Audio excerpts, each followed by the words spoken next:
one of the things about roasters is you can have manual roasters or automated roasters. Right. So the nice thing about automated roasters, Benefits of both. there's benefits of, I mean, automated roasters are more expensive.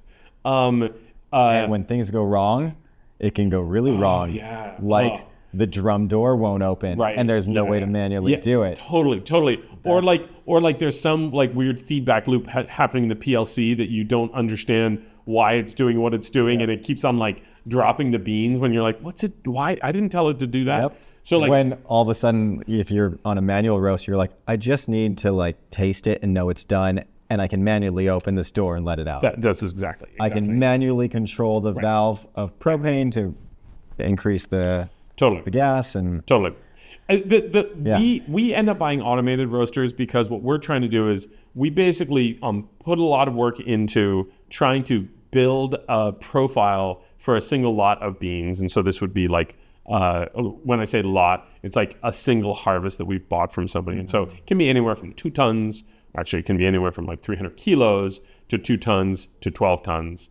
But we basically do a bunch of different roasts to try to like dial it in. And then we want that thing replicated again and again and again. And that's what automatic roasters are really good at, is once you figure out exactly what you want and you're like, do this repeatedly, they work well. It usually takes a couple roasts to get there too. Oh, we're like, we can take 12, 16 roasts to try to get there to figure out. And I guess what I'm getting at is when you first do the first roast, the drum's not hot.